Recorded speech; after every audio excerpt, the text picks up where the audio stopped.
তো আমার যতগুলো প্লেস করছে এটা আমি বেস্ট বলতে পারি ইন টার্ম অফ এভরিথিং। ওদের সার্ভিস, খাবার, প্লেস, নেচার সব কিছু। Just let me save you, yeah.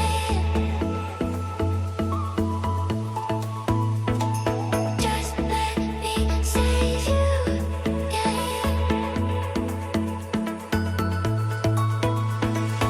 Just let me save you, yeah. আসসালামু আলাইকুম, this is Mehedi. Welcome back to my channel story of flavours. ঢাকার আশেপাশে সবচেয়ে ফেভারিট একটা প্লেস হলো আমার মাওয়া।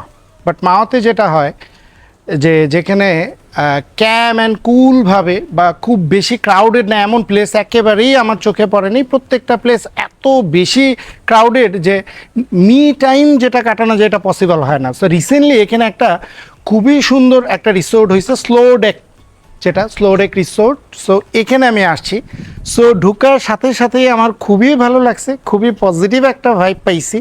সো আমি আজকে এখানে টাইমটা কাটাবো এবং পুরো রিসোর্টে আপনি কী কী ফ্যাসিলিটিস পাবেন, আপনার কস্টিং কেমন যাবে, আমি চেষ্টা করব সব কিছুই ডিটেলসে আপনাদেরকে তুলে ধরার জন্য। সো চলেন আজকের ব্লগ শুরু করি।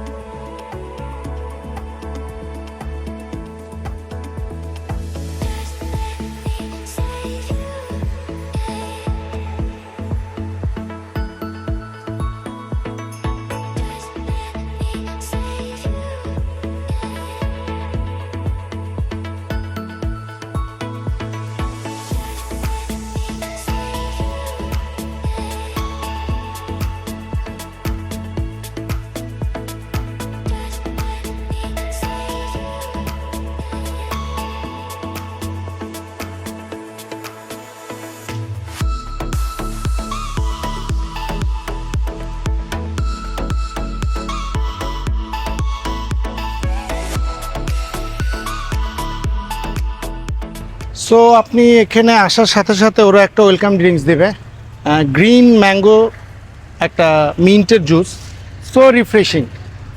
সো এখানে আপনি ঢুকার সাথে সাথেই একটা ভালো ভাইব পেয়ে যাবেন যে they will warmly welcome you.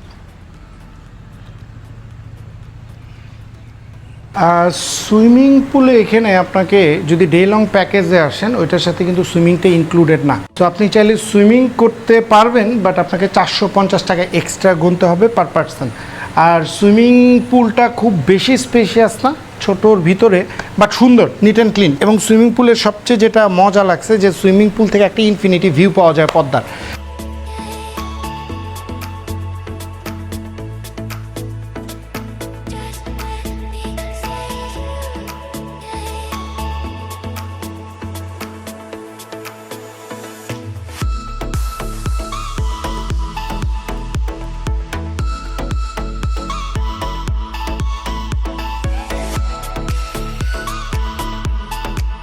Second ফ্লোরে আপনি ইনডোর গেমের পাশাপাশি এখানে একটা ব্যালকনি ভিউ আছে, দেখেন একেবারে পুরো পদ্মার ভিউ পাওয়া যাচ্ছে। সো যদি রেনি সিজন আপনি আসেন বৃষ্টি এনজয় করার জন্য, আই থিঙ্ক ইনডোর থেকে এই প্লেসটা হবে পারফেক্ট প্লেস।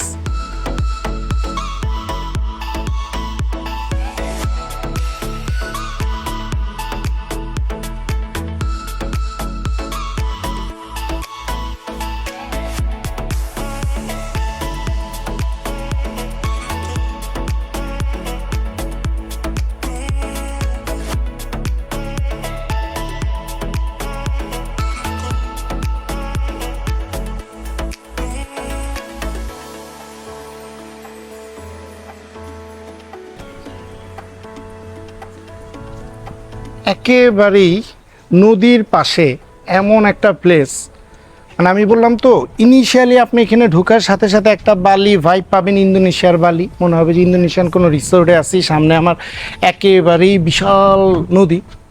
আর পদ্মা তো আসলে কি বলবো, পদ্মা যখন উত্তাল হয় এত সুন্দর ভিউ আর কোনো নদীর হয় না। এখানে আপনি কিভাবে আসবেন একেবারে ইজি ওয়েটা আমি বলে দিই। অবশ্যই আপনাকে ফার্স্টে মাও আসতে হবে। মাও পুরনো ঘাট বলে, গুলিস্তান থেকে আসতে পারেন আপনি চাইলে, বা যাত্রাবাড়ি দিয়ে হয়ে আসতে চান, বাট আপনাকে ফার্স্টে মাও পুরনো ঘাট আসতে হবে। এক্স্যাক্ট ওইখান থেকে আপনি যে কোনো অটো বা লোকাল ট্রান্সপোর্টে করে একবারে এই রিসোর্টটাতে চলে আসতে পারবেন। আপনি স্লো ডেক রিসোর্ট বলে অনেকে চিনে, সামুবাড়ি বলে, সারেংবাড়ি লেখা আমি দেখলাম গুগল ম্যাপে, বাট লোকালি এরা সামুবাড়ি বললে ওরা এক্স্যাক্ট এখানে নিয়ে আসবে। সো মাওয়া ঘাট থেকে আপনার এখানে আসতে কস্টিং পড়বে ম্যাক্সিমাম 150-র মতো। এই হলো এখানে আসার সবচেয়ে easy way.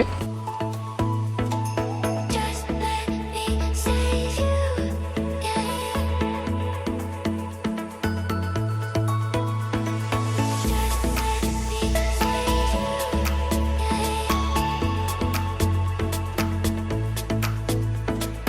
Just let me save you.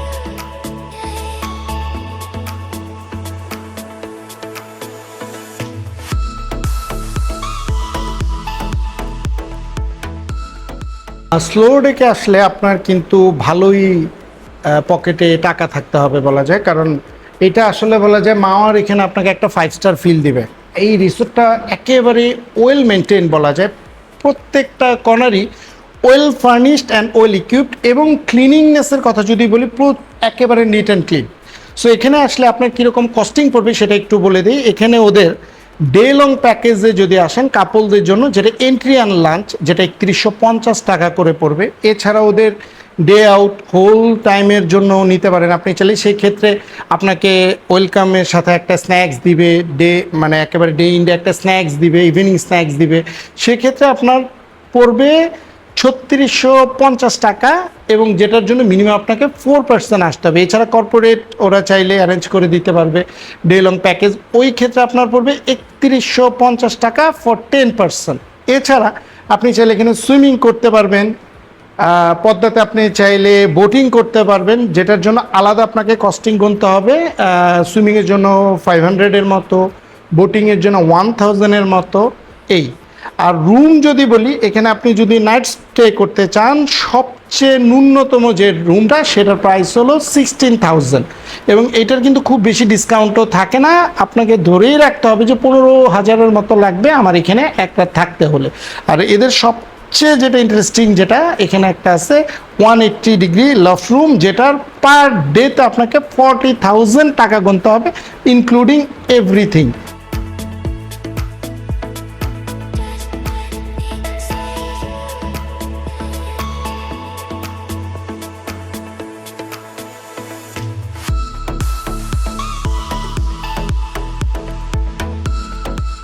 আমার ফুড চলে আসছে, খাবার আমি কি বলবো, দেখে খুবই টেম্পটিং লাগতেছে। দেখাই আমি, এখানে বরবটি ভর্তা আছে, এটা আই থিঙ্ক ডালের ভর্তা, আলু ভর্তা, আচারি বেগুন, শুটকি, দেখেন চিংড়ির মালাইকারি, মোটামুটি বড় সাইজের দুটো চিংড়ির মালাইকারি, এবং পদ্মায় আসবো, ইলিশ খাবো না তা হয় না, ইলিশ মোটামুটি ভালো বড় সাইজের ইলিশ ফ্রাই। কারির ভিতরে আছে চিকেন, দেশি চিকেনের কারি আছে একটা, ডাল, আর ডেজার্ট থাকবে। সো আমি খাবার শুরু করি, একটু ট্রাই করি, দেন কিরকম। একেবারেই চিনি গুঁড়ায় চিকন চালের ভাত, বাট চালটা একেবারেই চিনি। এই আমি ভাত নিয়ে নিলাম। We'll start with this ilish bhaja and achari বেগুন। তো ভর্তা নিয়ে নিই, সবগুলো আসলে একটু একটু নিয়ে নিই। আলু ভর্তা একটু, দেন একটু ডাল ভর্তা, একটু বরবটি, শুটকি আমার আসলে ওইভাবে ফেভারিট না, তো একটু নিয়ে নিচ্ছি টেস্টের জন্য। আচারি বেগুন একটু নেই। আচারের একটা গন্ধ, প্লাস ইলিশ মাছের সাথে খাওয়ার জন্য পারফেক্ট। সরিষার তেল দিয়ে পাবো, গরম ইলিশ মাছটা একেবারে গরম, ফ্রেশ স্মেল আসতেছে ইলিশ থেকে, এবং সরিষার তেল দিয়ে যে ভাজছে, আপনি মুখে দেওয়ার মানেই বুঝবেন যেটা সরিষার তেলে ফ্রাই। ডালের ভর্তা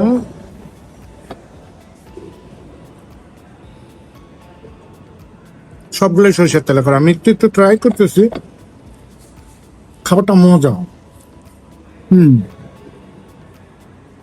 সবগুলোই একটু একটু করে আমি ট্রাই করতেছি। প্রত্যেকটা খাবার থেকে সরিষার তেলে ঝাঁঝালো স্মেল আসতেছে।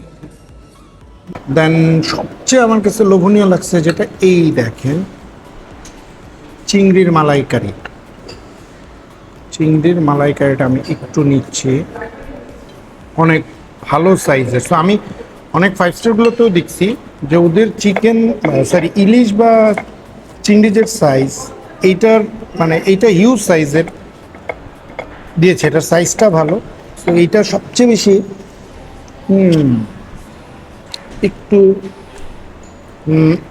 কি বলবো, কোকোনাট মিল্কের স্মেল আসতেছে। আর গ্রেভিটা দেখেন, জাস্ট এটা দিয়েই অনেকটা খেয়ে ফেলা যাবে। ও হো, সেই চিংড়িটাও মানে খুবই মজা হয়েছে। আমি জাস্ট আগে গ্রেভিটা দিয়ে একটু খেয়ে নিই। খুবই মজা, মোটামুটি ভালো সাইজের।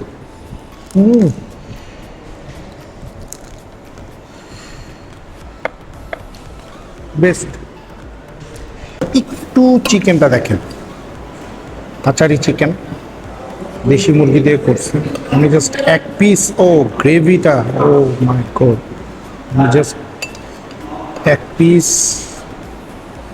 এক পিসই ট্রাই করি। একটু ঝোল নেব, একটু লেবু নিতে হবে, আর একটু পেঁয়াজ। ও হো, এখানে গ্রেভিটা অস্থির একেবারেই। মনে হচ্ছে মাত্র রান্না করছে। এবং আমি জানি না ওরা গ্যাসে রান্না করে কিনা, মাটির চুলার একটা স্মোকি ফ্লেভার আসতেছে। ওরা দিচ্ছে মুন্সিগঞ্জের ফেমাস স্পঞ্জ মিষ্টি, যেটা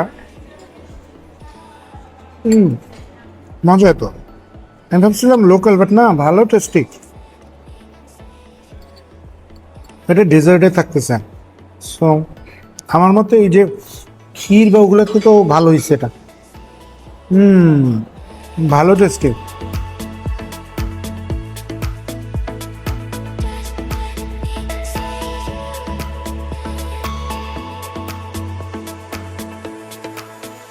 প্লেসটা আমি যেটা বলবো, সাজেস্ট করবো, যা কেউ যদি আসেন সো অবশ্যই নাইট স্টে করবেন। কারণ বিকেল বেলায় এই যে ওদের লবির বাইরে এখানে বসা, পদ্মার উপরে একটা ছাউনি করে দেওয়া বসার যে প্লেসগুলা অ্যামেজিং। সো আপনি ডে লংয়ে আসলে এটা মিস করবেন। আমি নিজে রিগ্রেট করতেছি যে আমি কেন ডে লং প্যাকেজে আসছি। কারণ রাতে আসলে হয়তো এই যে এই জায়গায় বসে চমৎকার একটা ভিউ পেতাম। তারপর এখানে আপনি চাইলে বোট সেলের ব্যবস্থা আছে ওদের। 30 মিনিটসে পদ্মাতে আপনাকে নদীতে ঘোরাবে, এই যে বোট বেঁধে রাখছে, চমৎকার। মানে আমি বললাম তো, বিকেলে আসলে সন্ধ্যার পরে, সন্ধ্যার দিকে এই জায়গায় বসে এনজয় করার জন্য পারফেক্ট একটা প্লেস। ঢাকাতে যেটা হয় যে আপনি 5 স্টারগুলোতে যদি যান, আপনি কমফোর্ট পাচ্ছেন, ফুড ভালো পাচ্ছেন, ভালো কোয়ালিটির জায়গায় থাকতেছেন, বাট যেটা সবচেয়ে বেশি আপনি মিস করবেন, নেচার। এখানে আসলে আপনি প্রকৃতির মাঝে মনে হবে যে হারিয়ে যাচ্ছেন।